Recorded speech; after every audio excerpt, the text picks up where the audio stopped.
뉴스의 깊이를 더하는 시간 뉴스 더하기 김현수입니다. 대전시가 어제 1조 567억 원 규모의 청년 신혼부부가 살기 좋은 한의대전 프로젝트를 발표했습니다. 데이트하니, 결혼하니, 정착하니, 부모하니 좋은 대전. 이렇게 네 분야로 나눠서 청년과 신혼부부를 위한 정책을 펴는데요. 청년 만남 주선 행사를 열고 결혼 장려금, 주거 지원, 각종 출산 육아 수당도 지원합니다. 특히 결혼 장려금에 많은 관심이 쏠렸는데요. 부부당 최대 500만 원으로 지원 금액이 비교적 컸기 때문입니다. 혼인신고 이전 6개월 동안 대전에 거주했다면 300만 원을 먼저 지원하고 6개월 더 거주하면 200만 원을 추가 지급한다는 방침인데요. 다만 행정 절차가 남아있어 시행 시기는 2025년부터로 계획돼 있습니다. 충남은 논산, 계룡 등 7개 기초단체에 결혼 장려금 제도가 있습니다. 서천구는 최대 770만 원, 논산시와 부여군이 최대 700만 원, 계룡시와 청양군은 최대 500만 원을 지원하는데요.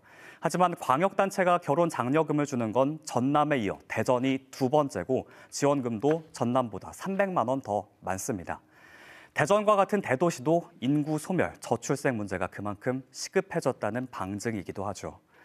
아기 낳으면 줘야지 결혼하면 주는 건 뭐냐. 결혼만 하고 아기 안 낳으면 아무 소용이 없다. 이렇게 곱지 않은 시선도 있는데요. 대전시의 입장은 어떨까요?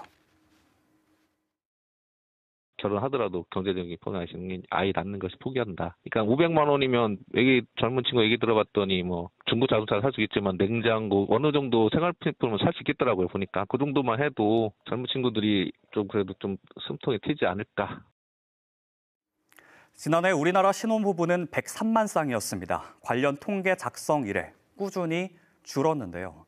이대로라면 올해는 100만 쌍도 안 될 가능성이 큽니다. 결혼한 부부 중 아이가 있는 부부 비율도 살펴보면 맞벌이는 절반에 불과했고 외벌이는 그보다 조금 더 높은 비중으로 10쌍 중 6쌍이었습니다. 경제 상황은 어떨까요? 신혼부부 10쌍 중 9쌍은 대출 빚이 있었고요. 10쌍 중 6쌍은 무주택자였습니다. 국토연구원에 따르면 한 아이를 26살까지 양육하는 데 들어가는 비용이 약 3억 5천만 원이라고 하는데요. 지난달 정부가 발표한 자료를 보면 자녀 계획이 없다고 답한 20대와 30대는 그 이유로 경제적 부담, 양육과 교육 부담을 가장 먼저 꼽았습니다.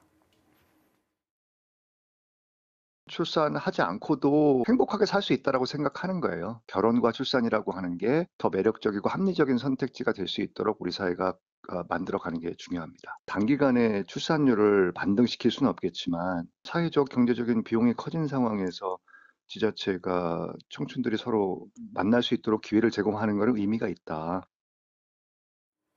결혼과 출산이 필수가 아닌 사회, 그 선택은 각자의 몫이라고는 하지만 그러고 싶어도 그러지 못하는 현실. 어느 정도의 조건을 갖춘 일부 청년들만 그 선택을 하고 있다는 이 현실을 생각해보면 어쩌면 결혼은 선택이라기보다 일부의 혜택이라는 말이 더 어울리는 표현일지도 모르겠습니다. 지금까지 뉴스 더하기였습니다.